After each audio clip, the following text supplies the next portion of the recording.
के सामने रोए, मुख्यमंत्री जी के सामने रोए, अधिकारियों के सामने रोए, कितना रोए।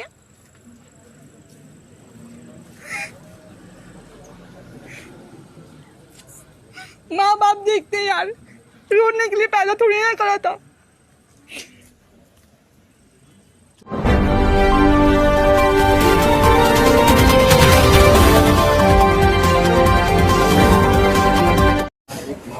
नमस्कार, मैं वकील अहमद, आप देख रहे हैं आज भारत। आज हम शिक्षा निदेशालय पर मौजूद हैं और कुछ युवा यहाँ पर धरना भी दे रहे हैं और इससे पहले विधानसभा कूच भी किया और काफ़ी लंबे अरसे से ये लोग संघर्ष भी कर रहे हैं नियुक्ति को लेकर। रामपाल जी, थोड़ा सा ये तस्वीरें दिखाइए जो है ना। इन तस्वीरों को देखकर मुझे अपने यूनिवर्सिटी के दिन याद आ गए हैं, क्योंकि जब भी क्लास के अंदर जाते थे या क्लास से बाहर आते थे, थोड़ा सा जो है ना मूड फ्री करने के लिए सपील पर बैठ जाया करते थे। ये वही तस्वीरें हैं, लेकिन यहाँ इनका वो मकसद नहीं है जो आपको मैं बता रहा कि मुझे यूनिवर्सिटी के दिन याद आ गए हैं, क्योंकि उस वक्त हमारे हाथ में एक कॉपी हुआ करती थी और पेन अगर होता था तो पैंट की जेब के अंदर हुआ करता था।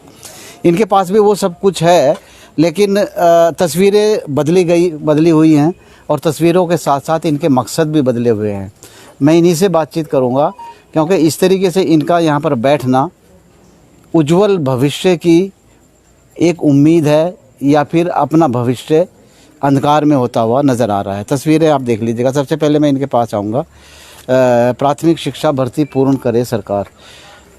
इससे पहले भी लगातार आप लोग संघर्ष करते आ रहे हैं, तो सरकार ने अभी तक नहीं सुनी। वजह मैं जान सकता हूं कि इसके अंदर देरी क्यों और कैसे हो रही है? सर, हम पूरी तरह से यह भी नहीं कह सकते कि सरकार ने नहीं सुनी और यह भी नहीं कह सकते कि सरकार ने सुनी। सरकार ने केवल और केवल हमें आश्वासन दिए हैं, चाहे वो सरकार के मंत्रियों द्वारा हों, चाहे वो विभाग के किसी भी अधिकारियों द्वारा हों। आश्वासन तो दिए हैं, पर आश्वासन को धरातल पर किस तरह से उतारा जाए या उतारा गया है, यह नहीं पता चल पा रहा है। अच्छा, एक बात बताओ, आश्वासन मिल गया, भविष्य उज्जवल नज़र आ रहा है आपको? सर, जब तक आश्वासन धरातल पर नहीं उतरेगा और सच जो उनका कहा हुआ है वो सच नहीं होगा, तो उज्जवल भविष्य कैसे कह सकते हैं सर हम? तो आंखों के अंदर मायूसी है या क्या है?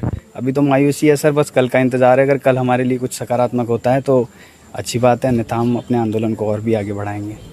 चलिए, कल का इंतज़ार है और कल होते होते उत्तराखंड को बने हुए लगभग 21 साल होने जा रहे हैं। एक बच्चा भी जवान हो जाता है, लेकिन वो कल कब आएगा, ये बड़ा ही एक ऐसा विषय है, क्योंकि आमतौर से कोई भी सरकार हो या फिर कोई घर के अंदर या कोई महात्मा हो, बड़ा बुजुर्ग हो, वो बच्चों के सर पर हाथ रखकर उनके उज्जवल भविष्य की कामना करता है। अब इनके सर पर किसने हाथ रखा है मेरी समझ में नहीं आ रहा है। आप कुछ बोलोगे? खड़े हो जाओ ज़रा। क्या नाम आपका? सर, मानवेंद्र, मैं उत्तरकाशी। मानवेंद्र, एक तमन्ना थी आपकी, एक उम्मीद थी कि यार हम अध्यापक बनेंगे, गुरुजी बनेंगे, बन गए? अभी तो नहीं बने सर। किसकी वजह से नहीं बने? ये सर लेट लतीफ़ी है कर्मचारियों, एक विभाग की भी और सरकार की भी, दोनों की। थोड़ा सा हटा दो। ये सर लापरवाही है विभाग की भी और सरकार की तरफ से भी। और जो हम अभी यहाँ 2 साल पहले हमने प्रशिक्षण पूरा कर लिया है 2019 दिसंबर में, लेकिन तब से कभी विज्ञप्ति निकालने में, कभी कोर्ट में लंबित वादों को जल्दी पूरा न करने में कारण अभी हम लटक ही रहे हैं। अभी कभी लगता है कि यार पढ़ लिख कर फिर भी ऐसे ही है जैसे अनपढ़? ना सर, ऐसा तो अभी उम्मीद है अभी आने वाले भविष्य में। कल हमारा कोर्ट में हेयरिंग है सर, तो उसमें देखते हैं अब कल क्या होता है। सरकार की तरफ से हमें आश्वस्त किया गया है कि कल आपकी मजबूत पैरवी की जाएगी, तो कल देखते हैं सर। हमारे पास कल का एक उम्मीद है, कल का दिन। लेकिन वर्तमान तो अभी ठीक नहीं है। वर्तमान तो सर अभी क्या कर सकते हैं। चलिए, वर्तमान अभी ठीक नहीं है, भविष्य की चिंता है, लेकिन वो चिंता की लकीरें आप इन सब के चेहरों पर आप देख सकते हो। ये मासूम सी बेटियां हैं यहाँ पर। आप भी खड़े हो जाइए ज़रा, मास्क थोड़ा, तीनों हो जाओ। क्या नाम आपका? सर, मेरा नाम तनुजा नेगी है। तनुजा, आप कहाँ से हो ये बताओ? मैं रुद्रप्रयाग से आई हूँ। रुद्रप्रयाग से इतना लंबा सफ़र करके क्यों? देखिए सर, हम अपने जोर से बोलो। सर देखिए, खाना तो खा लिया आपने? मैं अपनी नियुक्ति की मांगों को लेके सर हम यहाँ पे बैठे हुए हैं 6 तारीख से और हम चाहते हैं कि मैं तो सर रुद्रप्रयाग से आई हूँ, लेकिन हमारे साथ तो बहुत ऐसे हैं जो उधम सिंह नगर से आए हैं, जो सबसे ज़्यादा दूर है यहाँ से। ठीक है। तो हम सब यहाँ इसीलिए आए हैं कि हम सरकार से चाहते हैं कि वो जल्द से जल्द हमारी नियुक्ति को पूरा करे। ठीक है। आपका क्या नाम है? सर मनु सरोज। मनु कहाँ से आई हैं? सर मैं भी रुद्रप्रयाग से आई हूँ। रुद्रप्रयाग जी से। सर। घर वालों को क्या जवाब दोगी आप? सर घर वालों को तो जवाब क्या, वो भी बहुत टेंस रहते हैं कि हम एक तो जैसे हमारे समाज में है महिलाओं के प्रति बहुत जो समाज में रहता है उसके लिए तो वो चिंतनीय रहते हैं, पूछते रहते हैं क्या प्रोसेस है क्या नहीं है, उनको जैसे जैसे करके समझाया जाता है। बाकी जो मीडिया के थ्रू आप लोग के थ्रू वो जानते हैं, उनसे कुछ छुपा नहीं है, तो वो भी बहुत निराश है। उनका भी सीधा सीधा सवाल है, जब सरकार को करवाना ही नहीं था, जिम्मेदारी लेनी नहीं थी, उन्होंने ट्रेनिंग क्यों कराई? हम तो ऐसे बेरोजगार है जिसको सरकार ने खुद ही खड़ा करा। और कहीं ना कहीं ये सरकार की नीतियों पे भी बहुत बड़ा संदेह है कि आप अपनी ही नीतियों में शक देने के लिए मजबूर करते हैं लोगों को कि आपने ही हमें ट्रेनिंग कराई है और आप ही हमें अपॉइंट नहीं कर रहे। कहीं ना कहीं आपकी नीतियों में ही कमी है। आपने अगर ऐसी नीतियां बनाई होती तो आज हम बेरोजगार यहाँ खड़े नहीं होते। अच्छा, आपकी उम्र कितनी होगी? Sir I am 28। I am 28 running 20। अच्छा, उस टाइम पर आपको होश नहीं होगा जिस टाइम पर उत्तराखंड का निर्माण हुआ था, लेकिन घर वालों ने या बड़ों ने ये बताया था कि अपना राज्य बन गया है, अब आपको कोई दिक्कत नहीं होगी। सर बहुत संघर्ष हुआ है उत्तराखंड बनने में, खून पसीना बहाया गया है, तब जाके हमारा उत्तराखंड राज्य अस्तित्व में आया है। तो इस बेसिकली मुद्दा यही था कि जो उत्तराखंड है उस पर ध्यान दे, यहाँ का डेवलपमेंट हो। बेसिक नीड क्या होती है किसी भी देश की, किसी भी राज्य की, किसी भी समाज की मूलभूत आवश्यकता क्या होती है, वहाँ पे उनका जो है स्वास्थ्य व्यवस्था सुचारू रूप से हो, समय पे स्वास्थ्य हो, एजुकेशन हो, मूलभूत आवश्यकता हो, ट्रांसपोर्ट हो, भोजन हो, तो इसी से तो ग्रोथ करेगा ना कोई समाज। तो यही सोच के तो हमने जो था विभाजन हुआ था। तो आप देखिए वर्तमान में क्या है, बोलते हैं माइनस में बेरोजगारी। आप देखिए ये सब ऐसे बेरोजगार है जो 0.1% होंगे अब उत्तराखंड के। आप देखिए प्रत्येक घर में कोई इंजीनियर बेरोजगार है, प्रत्येक घर में किसी ने बीएड करा है, कोई टीचर बेरोजगार है, प्रत्येक घर में कोई ऐसा डॉक्टर है जिसने 3 साल का जो है गवर्नमेंट से उसका कॉन्ट्रैक्ट बॉन्ड साइन था। मेरे खुद ही ऐसे जानने में मेरे फ्रेंड्स डॉक्टर है जो फिर से प्रिपेयर कर रहे हैं एग्जाम्स की, मेडिकल एग्जाम्स की, क्योंकि उनका 3 साल का बॉन्ड खत्म होने वाला है। तो ये बेरोजगारी कहीं ना कहीं आपने ही क्रिएट करी है और ये आप ही की जिम्मेदारी है कि आप इसको टैकल करिए। तकलीफ होती है, रोना आता है कभी कभी? सर बहुत हम अब तो ऐसा लगता है ना कि जैसे मतलब अगर आप थोड़ा और हमें बोलते हैं ना तो हम सच में रोते हैं। और ऐसा नहीं रोते कि हम मीडिया के सामने दिखा रहे हैं। हमसे पूछिए हम पे कितना दर्द है।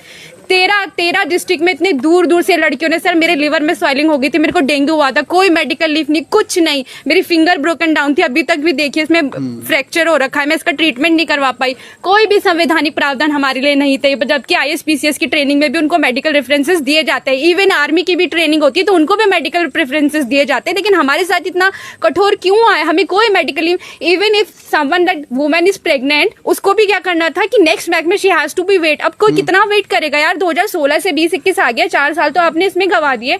कोई लड़की किस तरीके से फिर से वेट करेगी कि सेकंड बैच होगा, मैं तब उसको कंप्लीट करूंगी, तब मेरे को ज्वाइनिंग होगी। ये तो पंचवर्षीय योजना से भी ज्यादा आपने बेरोजगारी को जो है इतना हाईलाइट कर रखा है। बहुत ही संवेदनशील मुद्दा है, बहुत ही निंदनीय ये हमारे समाज के लिए है। तो बहुत दिल दुखता है और इसलिए भी दुखता है क्योंकि हम एक जिम्मेदार नागरिक है, हमें भविष्य निर्माण करने के लिए बनाया गया है। तो टीचर जब इस तरीके से सड़कों में कीचड़ में दिन रात, सर हम अब बताएं आपको ना, रात को हम पूरे विद हमारी जितनी भी संख्या बल के साथ हम लोग खड़े थे, टेंट टूट रहा था, पानी गिर रहा था, नीचे कीड़े हैं, लाइट नहीं है, सब खुला है, पीछे से जंगल है, कितनी परेशानियां हम यहाँ पे रहते हैं। चलो हम तो फिर भी अप डाउन कर लेते हैं। जो और बच्चे हैं किसी मेडिकल प्रॉब्लम है, कुछ हो गया, हॉस्पिटल में कोविड है, सब यहाँ पे वैक्सीनेटेड हैं, कितनी सारी प्रॉब्लम्स होती है, कोई हमारे सुध लेने, हाँ हम बोलते हैं हमें आश्वासन मिलते हैं, कोई ना कोई पॉजिटिव चीज आती है। पॉजिटिव चीज भी इसलिए आई क्योंकि हमने अप्रोचेस करे हैं, हमने मेहनत करी, हमने अपनी चप्पलें रगड़ी हैं, विभाग में जा के एंट्रीज करा के जिस तरीके से हमने अपना काम बढ़ाया। अब देखिए उत्तरकाशी में अभी तक डाटा नहीं कंप्लीट हुआ, क्या हमारी जिम्मेदारी है? क्या हम ऑफिसर्स हैं? हमें तो टीचर्स बनाए गए हैं ना, जो अपने कर्तव्यों का निर्वहन नहीं करे। आप किस तरीके के अधिकारी हैं? आप मत करिए, बोल दीजिए हमसे नहीं हो रहा है, रेफरेंस दे दीजिए। अच्छा, कैसे विश्व गुरु बनेंगे हम? जो वही तो हम बोलते विश्व गुरु था, बिल्कुल मुझे गर्व है अपने भारतीय इतिहास में, विश्व गुरु हुआ करते थे हम, बहुत गर्व है मुझे अपनी भारतीय संस्कृति पे, सभ्यता पे, हमने डंके बनवाए हैं, ऐसी बात नहीं है। पर वर्तमान में जब मैं देखती हूँ जिस तरीके से हमारा देश आजाद हुआ था, कितनी लोगों ने अपने सेक्रीफाइस करा था, अगर आज वो जिंदा होते तो कितना दुख है, कितना दर्द है। क्या इसीलिए वो सूली पे चढ़ गए थे? क्या इसीलिए वो मर गए थे? इसलिए लड़कट के अंग्रेजों को भगाया गया था ये दिन देखने के लिए? हमारे युवा, अब देखिए ना, भविष्य का निर्माण होता है, वहाँ का ह्यूमन रिसोर्स क्या, ह्यूमन रिसोर्स ये कर रहा है, ये देखिए आप, हमें ट्रेनिंग करवाई गई है, डंकी की चोट पे कह सकती हूँ प्राथमिक शिक्षक बनने के काबिल हूँ। बहुत निंदनीय है, बहुत चिंतनीय है, बहुत दिल दुखने वाली बात है। Seriously we are very depressed and we are very like कि हम अपना दर्द किससे बयां करें। बस रो ही नहीं सकते, अंदर तो हम रो ही रहे हैं सर, क्या कर सकते हैं, इससे ज्यादा कुछ नहीं कर सकते। ये तो दिल रो रहा है आपका, आपकी आंखें नम हो गई। सर क्या करें, बस हम बहुत परेशान हैं। बस this is the only medium we can express our feeling. We have nothing to, no one has come, even कोई नहीं आता जल्दी से। अब sir I can't say anything more, sorry sir, I can't say anything more. चलिए दुख होता है इसकी बातों को सुनकर, लेकिन अगर जो है ना सरकार देख रही हो तो इतना भी कठोर मत बनो, क्योंकि ये मासूम बच्चे जिनकी जिंदगी वाकई कितनी बार एक रोए, मंत्रियों के सामने रोए, मुख्यमंत्री जी के सामने रोए, अधिकारियों के सामने रोए, कितना रोए।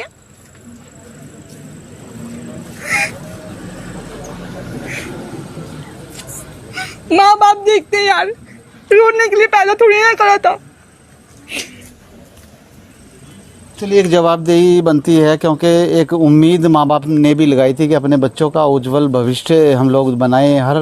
हर माँ बाप की यही तमन्ना होती है कि उनके बच्चे पढ़ लिख कर अच्छे बने, लेकिन ये पढ़ लिख भी गए। आज वाकई मुझे मेरा दिल भी दुख रहा है, मैं रो रहा हूँ। तस्वीर का दूसरा रुख, ये लोग बैठे हैं। प्रोग्राम को मैं थोड़ा सा लंबा भी करना चाहता था, लेकिन इस बिटिया ने मेरा भी दिल भारी कर दिया है।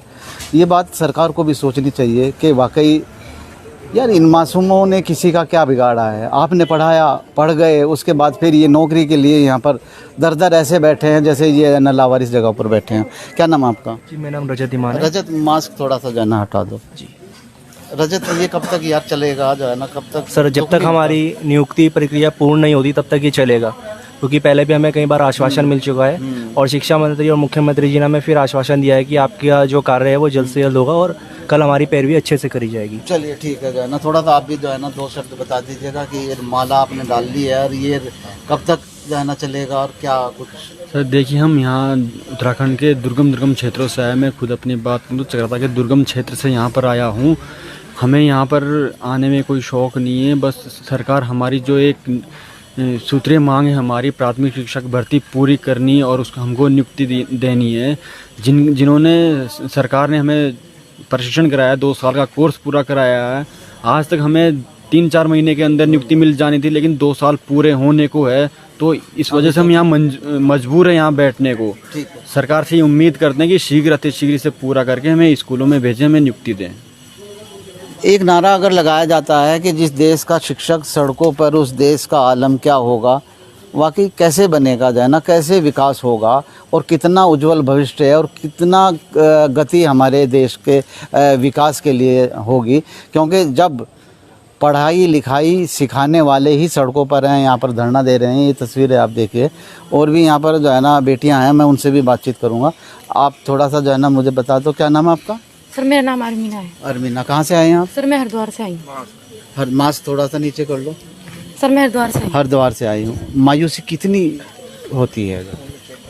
हाँ जी सर, मायूसी तो होगी सर। हमने 4-5 साल लगा दिए हैं, सरकार ने हमें पहले प्रशिक्षण करवाया और फिर हमने यहाँ पे मतलब हम तब से लगातार धरने पे धरना कर रहे हैं। पहले भी विज्ञप्ति के लिए धरना करवाया, नियुक्ति के लिए धरना कर रहे हैं और सर हम तब तक यहाँ पर धरना करते रहेंगे जब तक सरकार हमारी मांगों को पूर्ण नहीं करती और हमारी नियुक्ति प्रक्रिया पूर्ण नहीं करती। अच्छा, जिस वक्त आप जो है ना ये प्रशिक्षण कर रही थी, उस वक्त तो बड़ी उम्मीदें थी, एक सपने थे कि यार हम ये कोर्स कर लेंगे, उसके बाद फिर मैं अच्छे एक समाज का निर्माण करने में अपनी भागीदारी निभाऊंगी, बच्चों को भी पढ़ाएंगे।